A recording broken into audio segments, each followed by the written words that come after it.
The first time I felt like Lamar was when I joined the Navy, and I signed up and I was doing my paperwork, and I had every form that I've always filled out. They have, do you have an alias? And I always put Martin Hernandez, and so I had done the same thing in this instance, but there was a checkbox for ethnicity or race, I think it was, and I put Hispanic, and the guy who was doing all the paperwork, the personnel man from the Navy,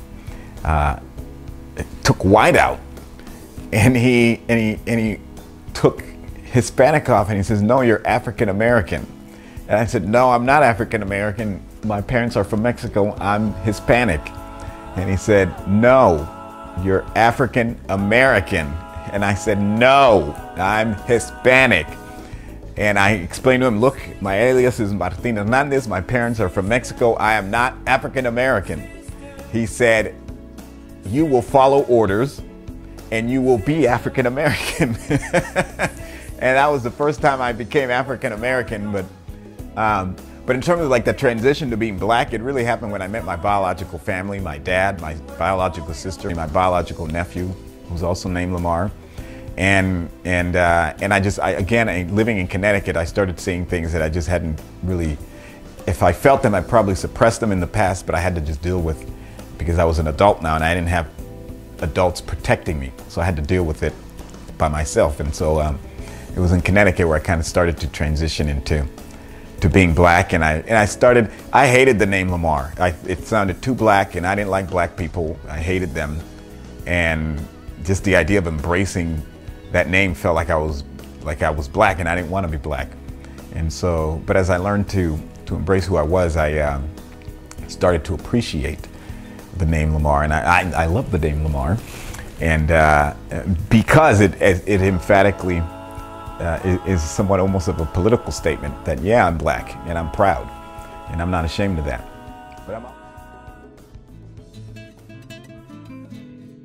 I used to go and be a volunteer and the candidates, and I used to go to vote, and I used to take Lamar with me when I used to go and sign in voting at the Ford house from our house.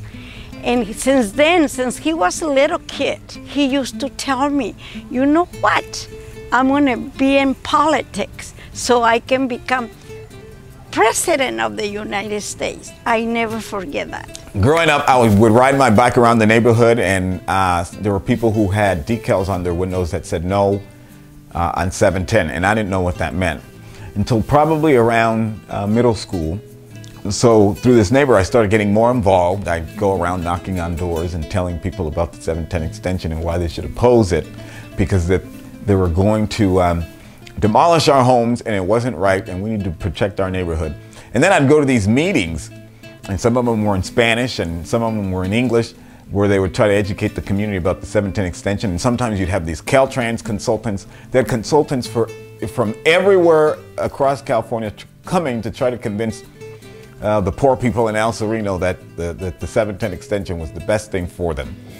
While the state wanted to give us money for this house, I just felt it was wrong that they were going to just demolish all of our homes and build a freeway and build some sound walls. And by the time they got to the white community in South Pasadena and in Pasadena, they were going to go underground and protect everybody's home and give them every opportunity to maintain their quality of life.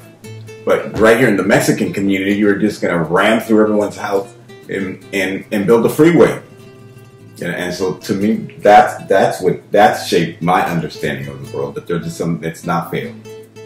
And if it's not fair and it's not right, you don't have to just sit there and take it. And I want you the best. Every time I see he's doing what he wants to do, a politic, because I want him to have his dream come true.